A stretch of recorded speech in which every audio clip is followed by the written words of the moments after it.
So last week, while at the X15 event in Toronto, I was able to get my hands on Forza 6 once again.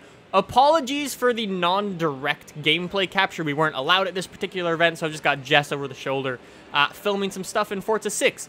So, this video is going to be covering Forza 6 drifting, dry weather versus wet weather. How much of an effect does it really have on the drifting performance of your car? Now, before I begin, I must say this is far from ideal conditions. I am not running a drift car in any regard. This is a Volvo race car, which I assume is running race slicks. I'll talk about that in a little bit.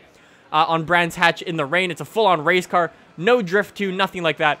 But then again, the one that I did in the dry, which was the 4GT over on Rio, was again a mid-engine car with race tires again, and it was far from ideal conditions once again. But we'll ignore that and sort of just say, alright, you should be able to do a couple of things maybe, but that's what you'd expect. Rain has a massive, massive effect on the way your car slides and everything. It is unbelievable.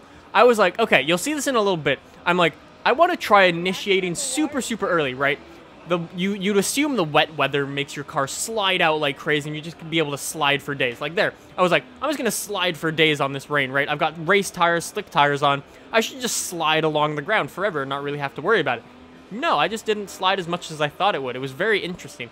But yeah, when I did use the car, or when I did use the Ford GT, that was fine. I was initiating at the right times and everything.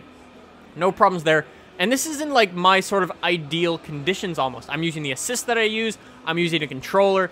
Everything like that. So on my end personally, what I'm doing should all be the same. Like that was just ridiculous. I just lost grip completely in the corner. It was just like, nope. Jess managed to call me out for that one. It's just like, I just look back and go like, God damn it. But yeah, it's very difficult to actually drive in the wet weather. Or at least try to drift in the wet weather. There was something I wanted to talk about is tires. This car, I don't know what types of tires it's running. Are there wet weather tires in this game? I don't really know. I would assume so, considering I'm driving on basically the ocean, almost. But I don't know if there are wet weather tires or if I'm just running race slicks like I would in any previous Forza game. I'm not really sure how that all works. But I guess that's something we'll have to see when the game releases next month, which should be pretty cool. But anyways, guys, I do actually have some really, really interesting stuff to talk about either in tomorrow's video or the video after that.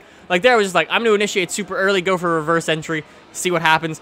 It just doesn't slide as much as you think it would. So I was like, all right, I'm very confused.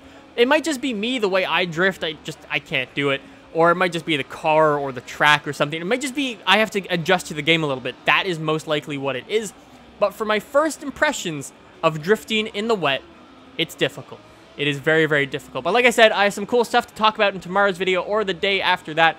I have some cool Forza stuff to talk about, some things I'm going to be predicting. Anyways, guys, subscribe if you want to check out that video tomorrow or the day after that. Hopefully you do, and I will see you guys in the next one.